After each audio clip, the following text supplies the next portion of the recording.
Hello and welcome to Thursday Night Talk. This is a show where we discuss the week in Humboldt, the local issues, and the local personalities with some local personalities. I'm Talvi Freed. I'll be your local host for the next hour. Celebrating 50 years of community support and growth, Changing Tides Family Services is marking 5 decades of connecting community to the resources they need to thrive. Established in 1975, the organization has expanded to staff over 150 people, offering a wide range of childcare, behavioral health, disability, and community services.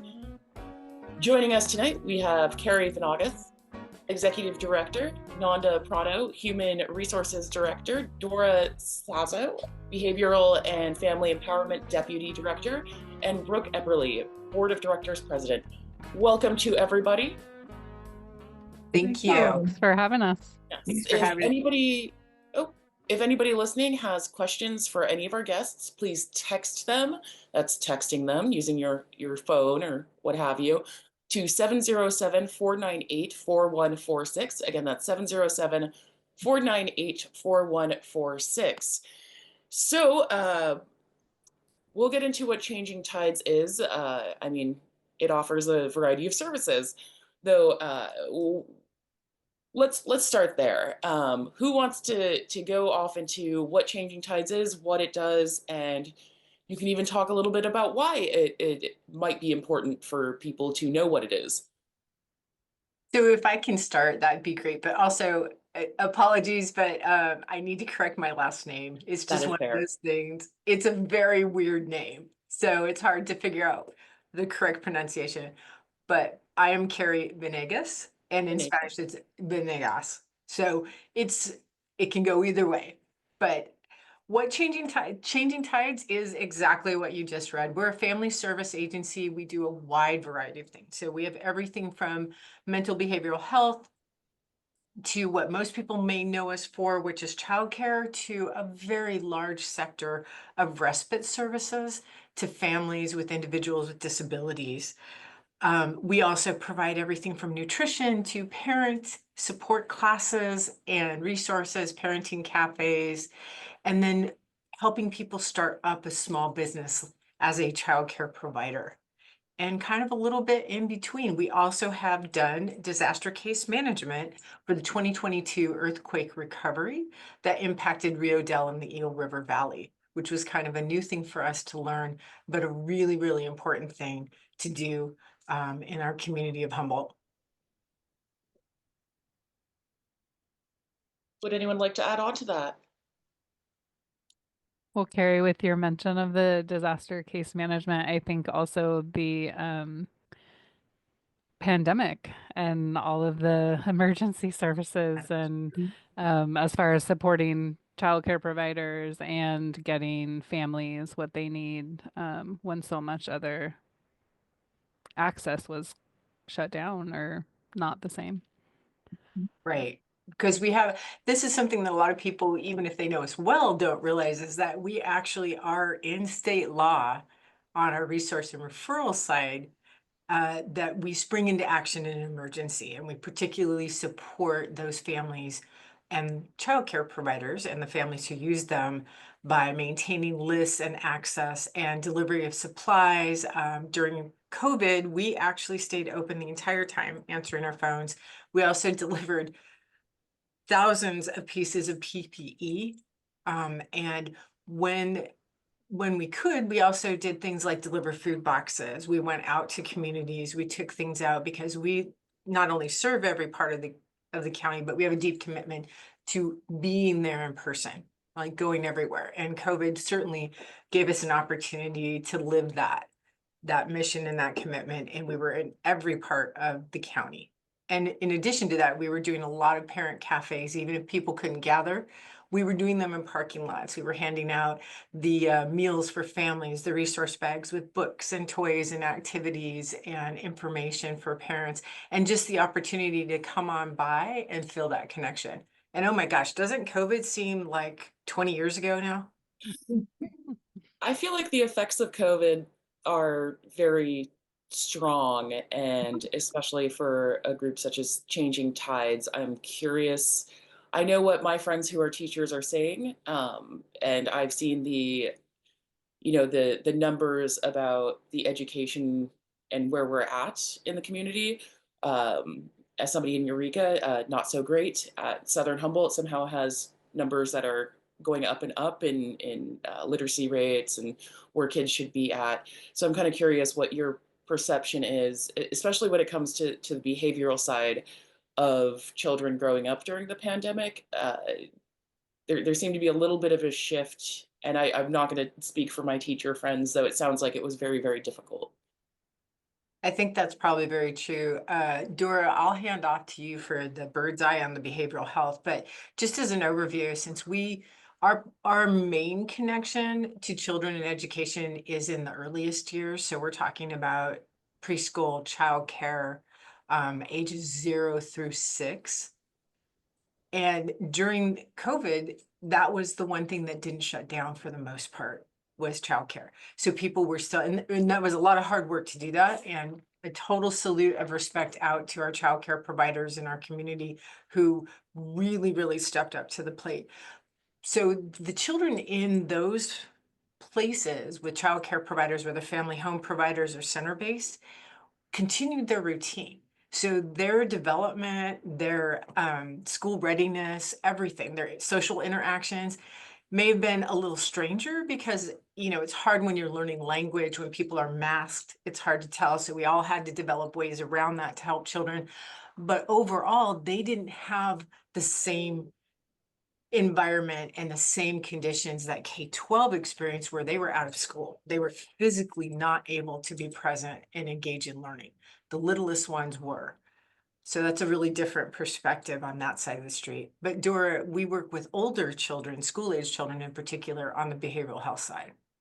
Definitely. And I think that we, in that program specifically, saw a huge impact on telehealth and just not having the same um, connection and relationship. And, a lot of the supports that um, the kiddos in those programs need are human connection and learning skills through coaching and modeling and, having the peers to practice it with and to be present with. So I think definitely it was a difficult time for providing the behavioral health supports and one-on-one supports. And we have definitely seen a huge improvement and progress with kiddos that can now have those services again in all settings in the community and really utilizing the socialization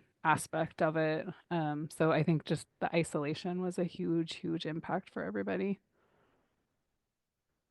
Was there an uptick when kids went back to school in the need for behavioral health care, or um, because when that was one of the things I was worried about most during the pandemic, and that's just a personal thing.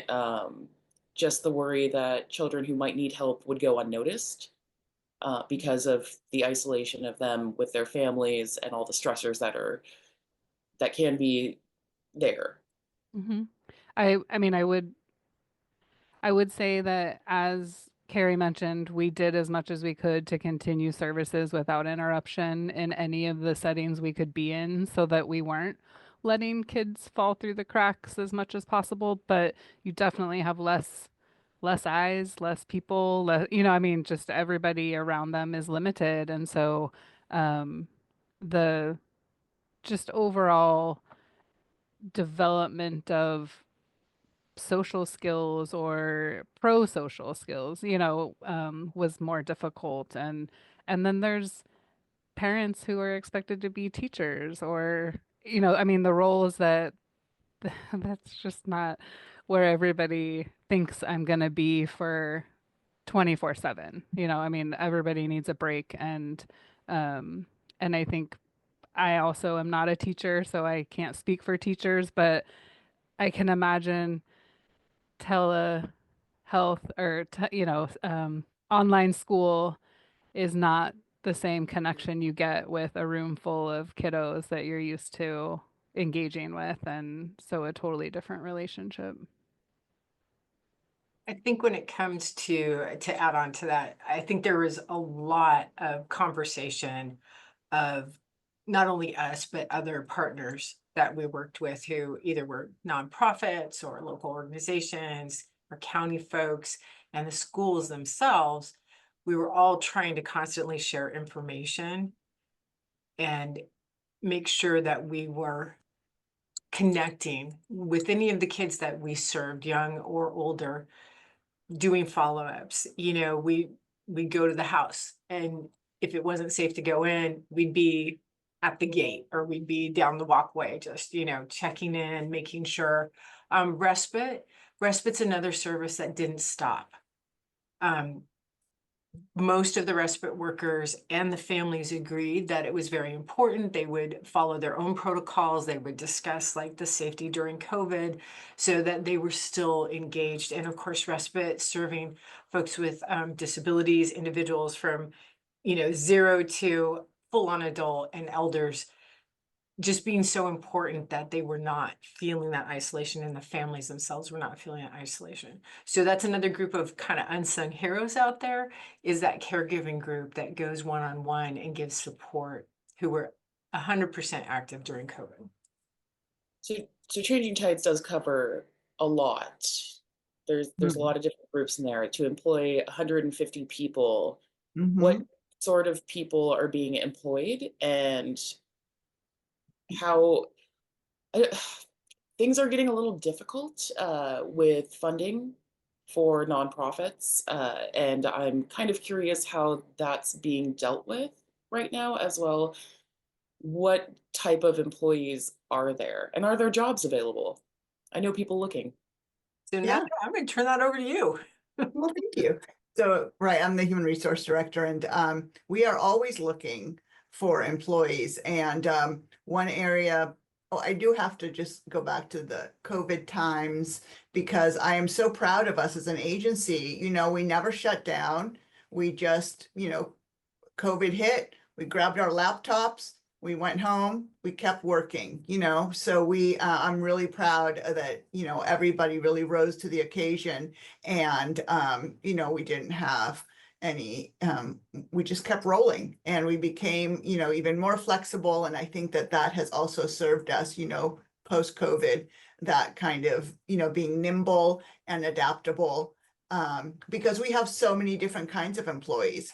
So, for example, in the respite program, it's like 100 employees who work one-on-one, individuals with disabilities in their homes, and giving caregivers a break. So that way, taking care of somebody 24/7 is very difficult. And that way they, the caregivers have a break, and we fill in. And like Kerry said, those employees came in, continued through COVID, making their own kind of, adjustments and work, communicating with the families they work with. Those are part-time positions, and that there's a huge need. And we have a lot of students who do that job because it's very flexible. And you basically set your own schedule with the family and their needs. We match people up based on things like geographical location, the times that they need, and, somebody's experience. And also a lot of like direct referrals, like maybe you have a family friend who, you would like to provide this service, and then we'll work with that as well. So it's a mix there. And then we have so many different programs and such a variety of skill sets in those. I think we have right now, we're always hiring for respite positions. Another another position that we currently have available is a program assistant case management. It's kind of the starting point for our childcare services work group, and it is doing basically like intake for families who come to us to look for childcare subsidies for help paying for childcare. And it's kind of the front line, working with families to help them through that process. And then they go to their case manager, who will be with them for the rest of the time. Also, we have a mental health rehabilitation specialist position. It's also a part-time position, and it is a paraprofessional position working with individuals who have with young people who have a mental health diagnosis and are experiencing a significant behavioral challenge. So it is working with like a team. There's a case manager, there's a clinician. So our agency is just one component, and we are and what we are doing is implementing a behavior plan. And so that's out in the community as well. That's another one where students, of a lot of different majors are get their hands dirty. It's a really good way of figuring out, oh, is this something that that I like? And a lot of different skills come into play for that. And I think that what unites our employees is, I think a lot of us have a call to serve, and want to help the community. And we offer so many different ways of doing that. I think that's what we would have in common. But we have, a lot of full-time employees, and then also a lot of part-time employees doing different jobs.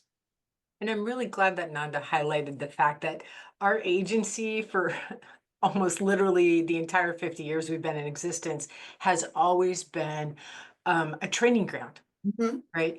If you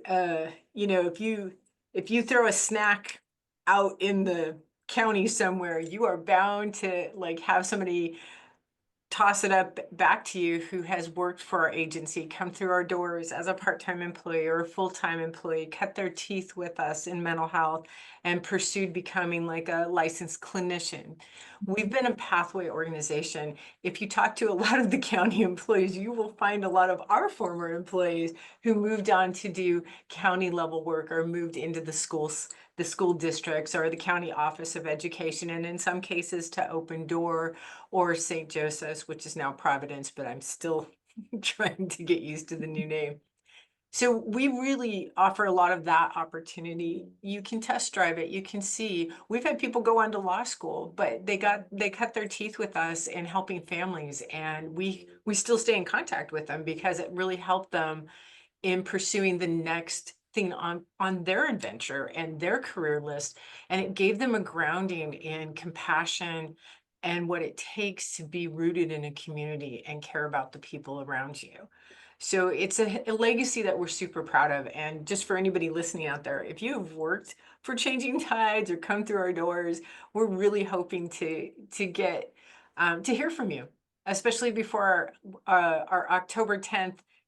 We're throwing a gala to celebrate our 50th, do a little bit of fundraising in terms of, we'd really like to set up a fund, because one thing we've never been able to do in our history is all be in the same building at the same time. And we are currently spread out across 6 buildings right in Myrtletown.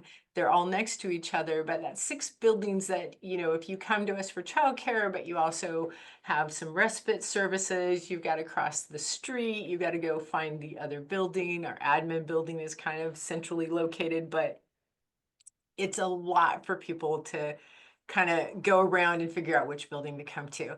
So we are hoping too that people will share their stories about Changing Tides, and especially the ones where maybe they worked for us. What did the experience give them, and what did they learn, and how did they learn to think about their community?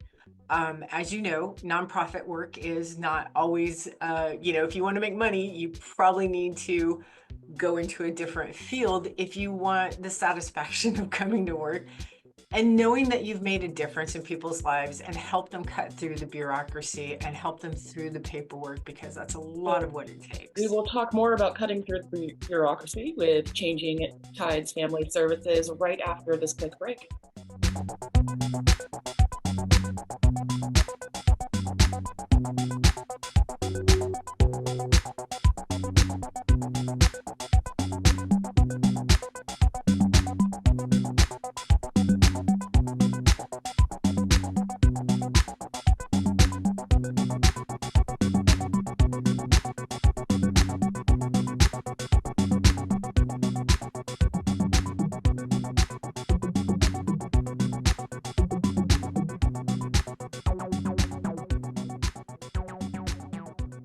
Welcome back to Thursday Night Talk. I'm Talvi, your local host, and I am here with several members of Changing Tides Family Services. Kerry Venegas, Executive Director, Nanda Prato, Human Resources Director, Dora Saso, Behavioral and Family Empowerment Director, and Brooke Epperly, Board of Directors President. Before we get into how very cool the gala coming up for the 50th anniversary is, I do want to ask Brooke, because boards are always an interesting thing for nonprofits, and I am curious how the board of directors functions for Changing Tides, because there are so many different services. What is the purpose of the board for this particular nonprofit? Well, as most boards, our responsibility is policy and budget. But of course, it's never that simple. But working with these folks, this has been one of the best boards I've ever worked on, because not only is everything extremely organized funding wise, but they're looking down the road to see what might be coming at us and have a plan. And to be involved with a group that does the amount of work in the community that Changing Tides does has been a real honor. I've served on other boards. I've been a school board member. I've served on committees for the city of Arcata. But the amount of good work in the community from Changing Tides is amazing. You just made my heart expand 3 sizes. I didn't start grinchy either, but thank you, Brooke. It's amazing to have board members like you on who have embraced like what we do, and you believe in what we do. You keep us accountable, but you ask us great questions, and you're really interested and involved in what we do out in the community and how much it matters. That keeps us motivated. And when things are up and down, you know, we're living through some interesting times, we know that our board is our North Star. So speaking of budget, I came onto the board in the beginning of COVID. Yes, you did. And they were functioning as if this was nothing. They had it handled.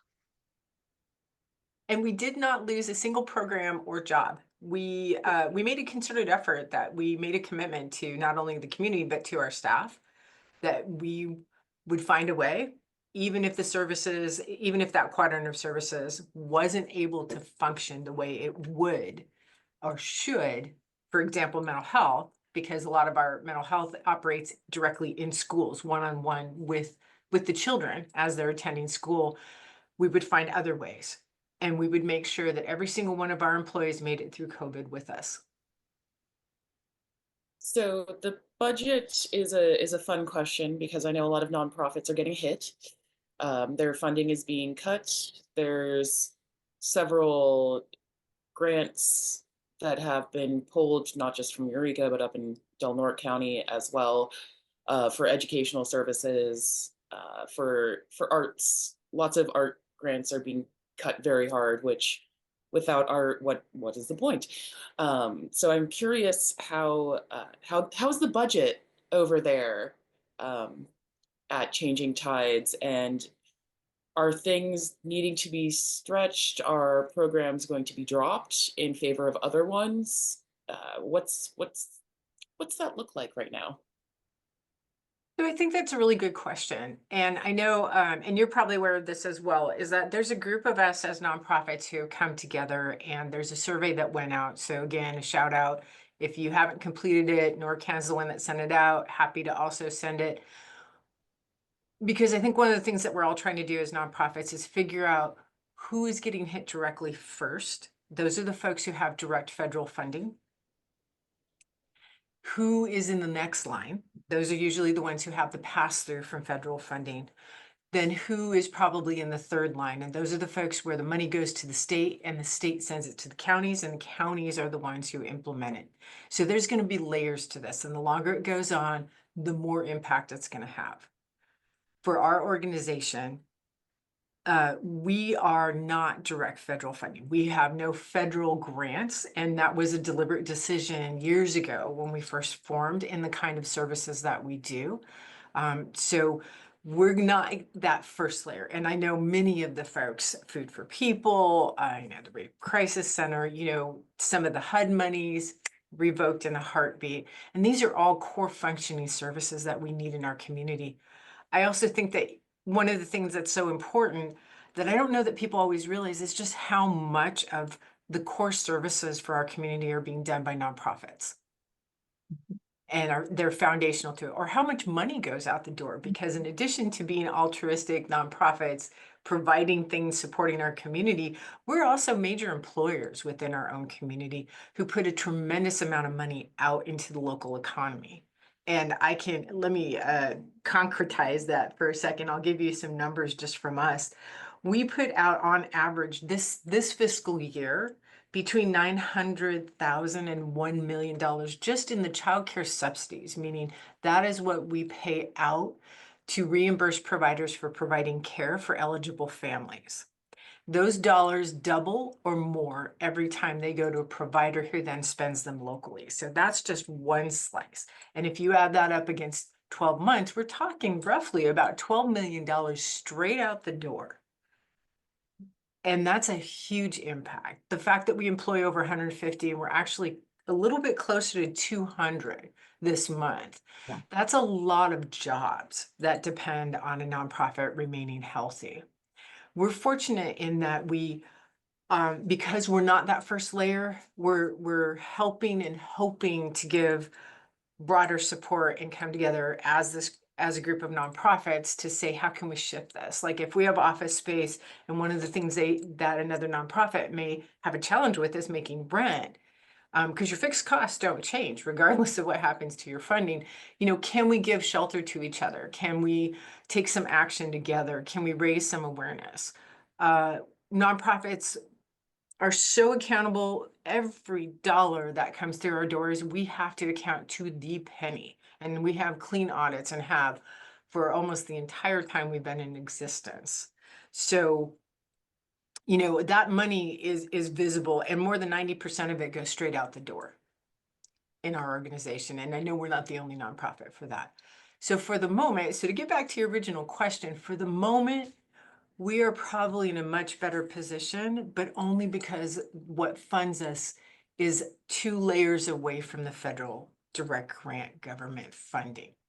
But if the kinds of changes and cuts that, none of us really know what's next and how the federal government's going to approach things. And so as it continues, it's going to become more and more of a problem. And then we will have to start making decisions just like anyone else, just like the school districts are doing. How do you preserve? It's kind of like dealing with hypothermia, right? You preserve the core functions, the foundational things, and the things that are so essential to the community, that those are not the things that you can pause or stop. And then we also have this consideration, like we did during COVID, is thinking about the people who depend on us for having a job. And what that actually means. So there's about $5 million that goes out our door on an annual basis in employee paychecks and benefits and payroll taxes. So we do pay taxes. Nonprofits do actually pay things like payroll taxes and FICA and Medicare. Well, that's a tremendous amount of money. And that means a lot of people's livelihoods and income. So when we talk about preserving core functions, it's a combination. What are the core services we provide? Childcare being one of them, that our economy and our families cannot function without. They can't go to work. And if they can't go to work, they can't keep their housing. They can't put food on their table. So we know that's got to be an absolute critical service. And then on the other side of that, how do we preserve the workforce that we have? Because they depend on us to have a job. And the people who come to us depend on them to be here to do the services. So we have a plan, and that plan has multiple layers about using kind of that hypothermia model. To say that I'm not excited about seeing what comes next is probably the same kind of understatement you're probably hearing around the community in general.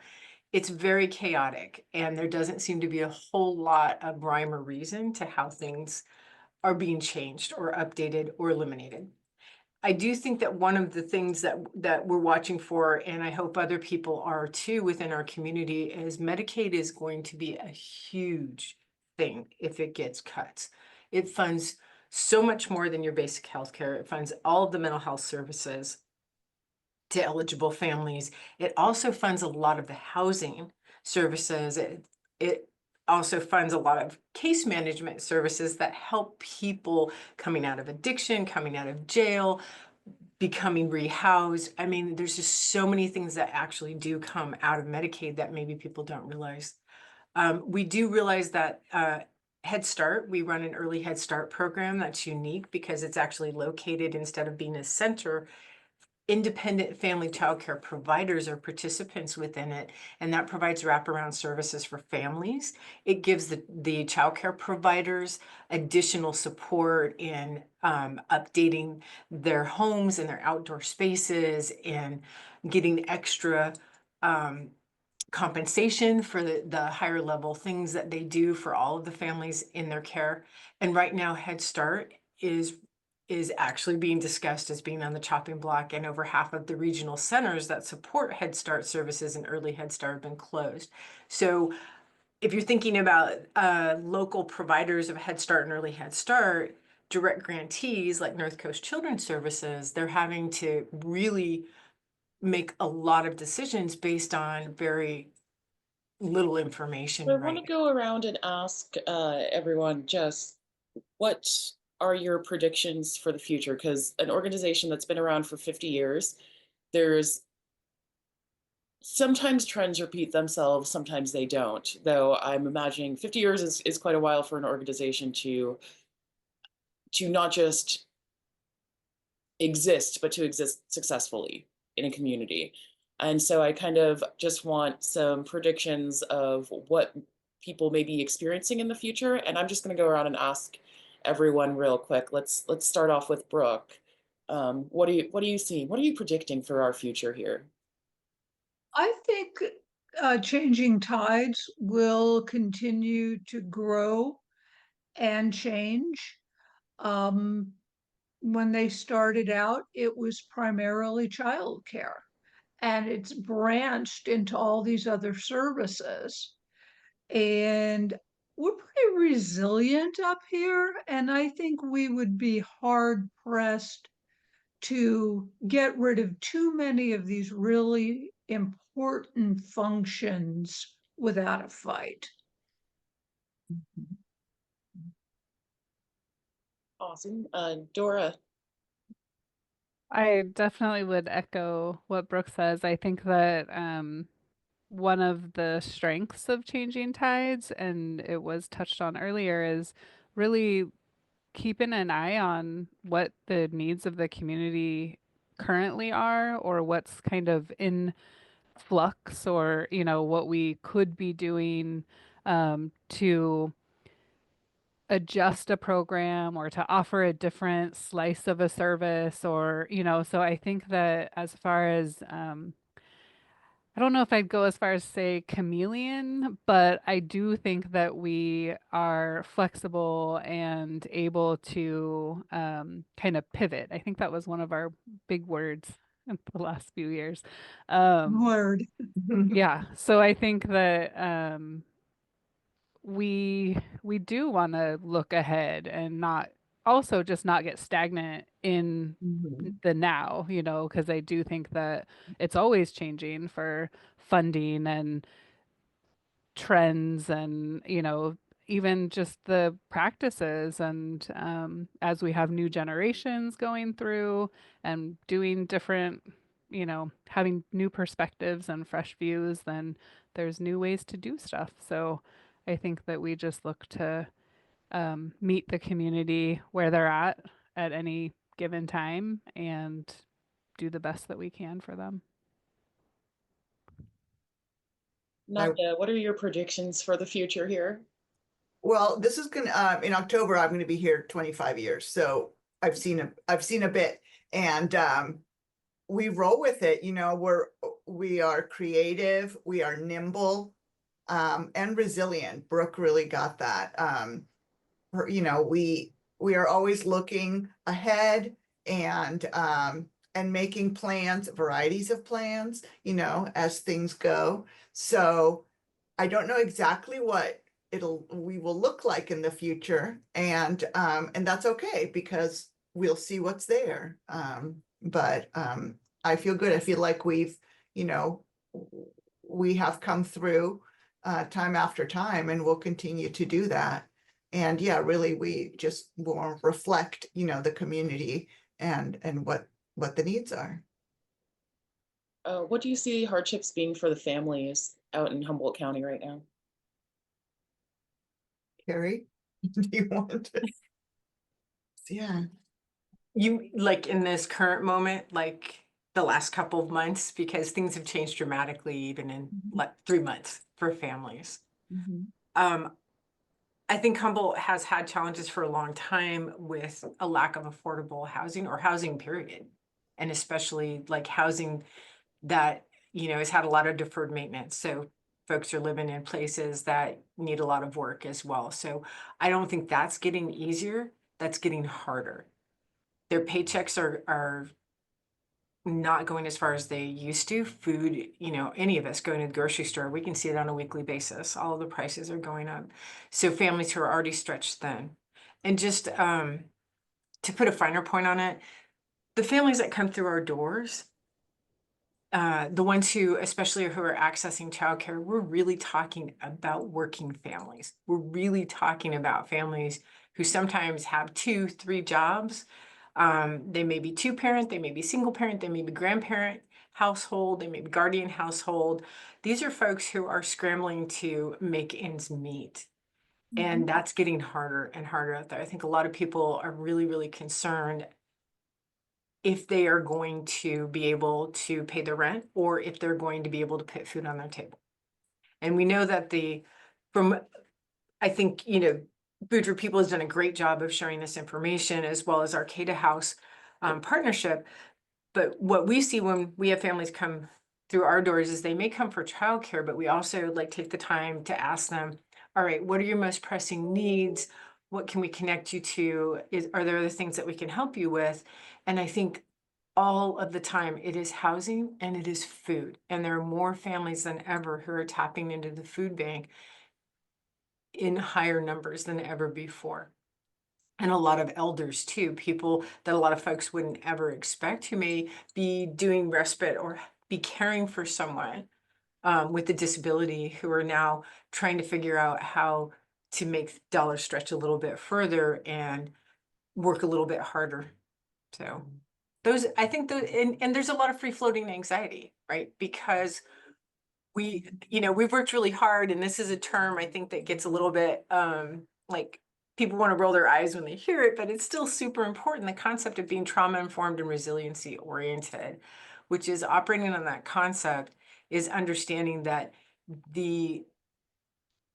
what we are all experiencing right now with some of the chaos that's going on, or what feels very chaotic with the way things are shifting, is it is its own impact, right? And it is a continual impact. And it's like having having something grate you, like physically rub like sandpaper on you constantly, that's always here, like a television program you can't adjust the sound on or the volume or the brightness on. And so everybody is experiencing this all the time. And it's coming out in so many different ways. It's coming out in their interactions, it's coming out how they're driving, it's coming out when people call us. We saw a lot of the same things during COVID. A lot of our time on the phone is spent listening before we can get to the core services, because that's an important piece. And what most people don't realize when they're in their busy day-to-day life is they're sort of thinking about, okay, like food's going up and my rent's going up and I'm not sure about this and that. And they don't actually understand that there's so much of this impact that they're literally having a trauma response. They are having a full body, full mental response to that background tension that they can't turn off or avoid or change. So I think we're seeing a lot of that as well. We'll talk more about trauma responses because we are a now trauma-informed community, it seems like. That seems like the word of the year. Happily necessary. We're going to take a break real quick. When we come back, it'll be listeners' last chance to ask questions for our guests. If you do have anything, please text them to 707-498-4146. That's 707-498-4146. We'll be right back with Thursday Night Talk.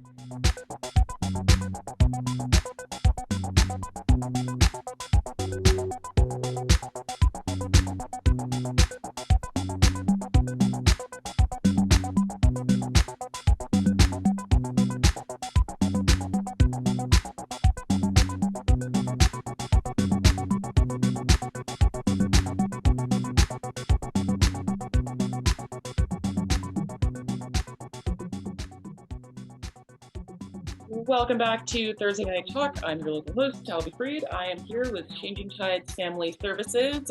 We've got 4 experts.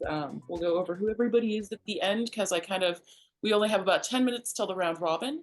And I want to get into back to the experiences that everyone's going to have to face. And that Kerry was talking right before the break about the needs of the community for sure, though also how it is a form of trauma. Food insecurity, housing insecurity, the fact that so many budgets are being cut left and right, people are being laid off. This is the reality of what we're dealing with. And interestingly enough, if you're just tuning in and like, oh gosh, I could use a job, Changing Tides is hiring. So that's great. Though what can people do? What is Changing Tides offering for the trauma that we're dealing with?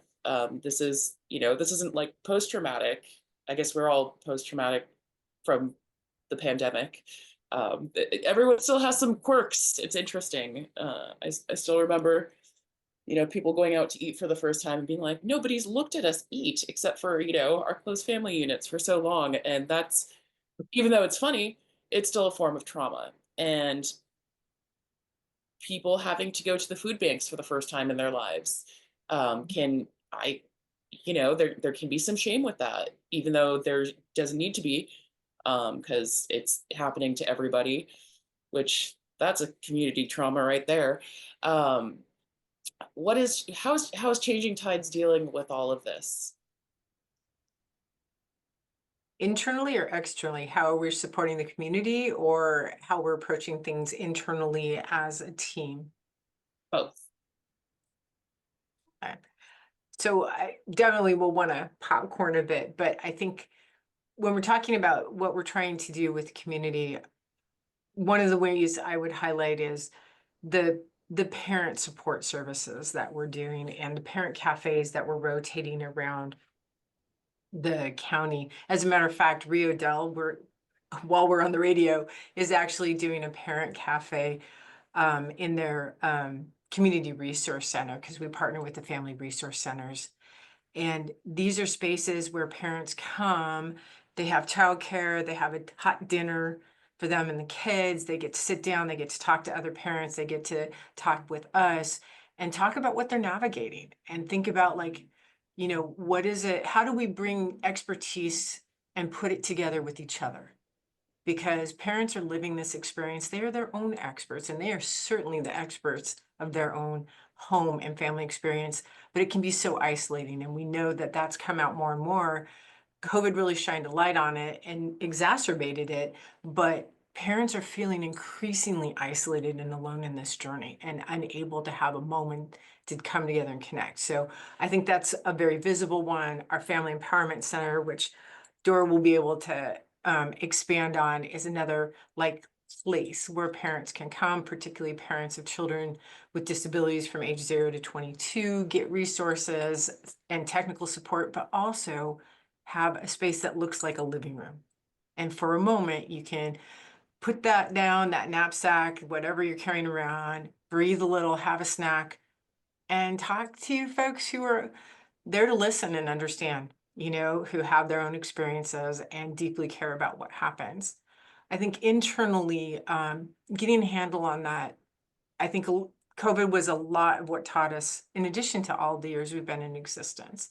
And quick shout out to Carol Hill, who was the leader of this organization for multiple decades. When she retired is when I came on board. And I can't say enough about all the work that was done to build this agency into a solid, healthy, thriving place that could support community. I think what we learned during COVID is what we're trying to shift into again here, which is stability is key. When everything else is chaotic around us, we have to have that center place, whether it's a centering place where parents and community members and families and individuals know they can call us and they're going to get an answer. They're going to get, the bureaucracy might be overwhelming because state programs are still state programs, lots of paperwork, but they're going to know that they can reach us. And I think the same thing applies internally for us with our employees, is that when everything else is chaotic, we're going to be a solid core for each other, and we're going to be a solid core as an organization.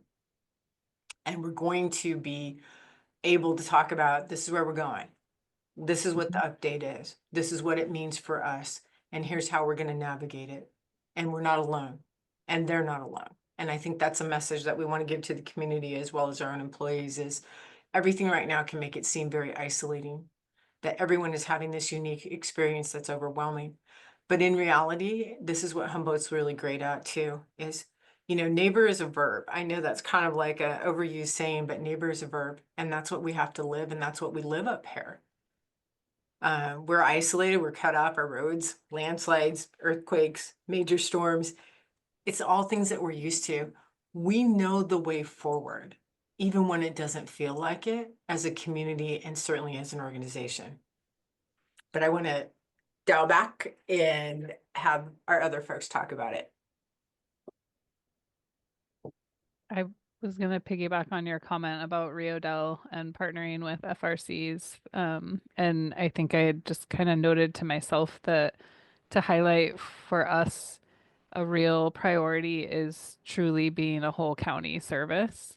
And so I think that with our parent services and with childcare providers and with our disability services and, you know, all of this, it truly is from the Mendocino Humboldt border, the Trinity Humboldt border to the Del Norte Humboldt border, and everywhere in between. And so we really are looking to find the places in the communities where community exists for themselves and to empower them to be where they need to be. And so, you know, when you asked about hardships that families face, I think there is a hardship of equitable access. And so I think that one of the things our programs hope to do is bring some of that to the communities so that they aren't the ones that have to always seek it. And I think that you touched to Kerry on, you know,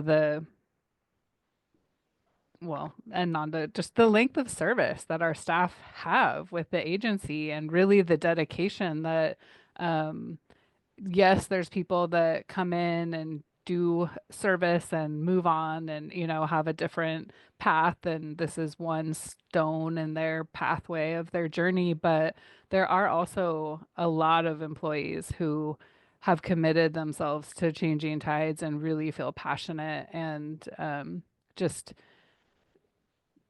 the solidarity to do what Changing Tides mission and vision are, and to really stay the course. So, um, but yeah. We range from, people who joined us 2 months ago to 35 years.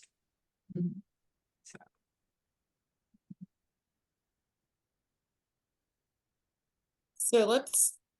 We're kind of nearing the end of our show. I'm going to go ahead and start our round robin. Round robin for those just tuning in. We are talking to those from Changing Tides Family Services and what they're doing for the community, how it's been going. I wish we could have gotten a little more into the history of it, though it is only an hour show and there's so much currently happening. Current history took priority this time. Though everyone gets about 2 minutes. And you can just talk about whatever you'd like to discuss. It's your 2 minutes to discuss either your role in Changing Tides. You can even talk about your favorite animal. It's your 2 minutes. I'm going to go ahead and start with Brooke. Okay, thank you. I would like to take some time to extend an invitation to members of the community to look at Changing Tides and think about becoming a board member. It's a very small sacrifice of your time to support really important work being done. And I don't know about other people, but sometimes when the world is a little too much, being able to help somebody else is very settling and helpful for me. So we currently have a 7-member board. We have more than enough room for other people. Most of our meetings, 12 meetings a year, are done by Zoom. So I'd really like to extend this invitation to folks who are in Southern Humboldt, Eastern Humboldt, and Northern Humboldt. I know sometimes they feel a little left out by what goes on around the Bay. This is an opportunity for you to help your community, help your town, help your kids. As I said, it's a very small amount of time. You don't have to have any particular training to do it. So please give it a thought. Okay, thank you so much for being on the show. Dora. Well, I think I would really like to do a shout out to our division teams, and the people that are actually doing the work directly in the communities and reaching the schools and the families and just kind of the boots on the ground. And so Kerry mentioned the Family Empowerment Center. So we have 2 navigators. We have a bilingual navigator, so we can serve families in Spanish. And across our agency, really, we have a lot of opportunities to provide, at least in Spanish, parent cafes, different childcare and trainings, and everything is. We work to make it as comfortable for people that are attending. Um, we have the mental health rehabilitation specialists, and they're a team of, the one-on-one behavioral supports, and they're, again, all over the county working one-on-one with kiddos. And really, the caring goes within the team too. So I think that they look out for each other. They want it to be a team approach. They really care that the kids are getting what they need.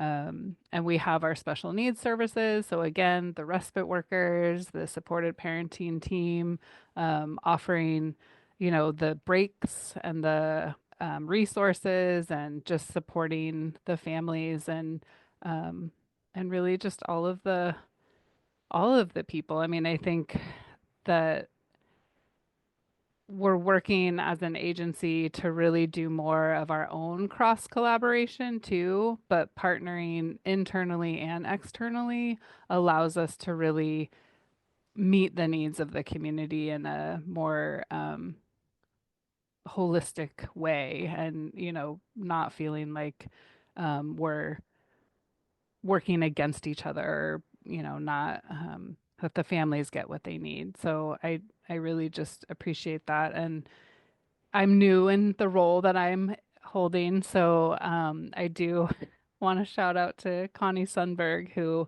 was instrumental in this agency development and was, until a week ago, um, 35 years, of doing all scopes of services that the agency has offered. So I just feel really honored and want to continue that legacy for what was started and where we're headed and just what Changing Tides is. So thank you for having me, and I'm happy to be a part of this team. Thank you. Nanda, you've got 2 minutes. All right. Well, like I said, I've been working here for a long time. I love working here. The people I work with are so special. I know everybody says that, but this is different. We, when I started, we had an agency car that we called La Bamba, and it was like a gray car that was not at all dependable. And it went all over town. We had at one point over 15 childcare sites, Southern Humboldt, Hoopa. We have provided services in Del Norte County at one point. Our services go everywhere. So with that shifting, changing of the tides, if you will, that we have gone from the hands-on providing childcare to more expanding into mental health services as the need in the community came across. I love that. I love that we move and go with what is needed, and that we keep an eye out, because we are the community. We are not a separate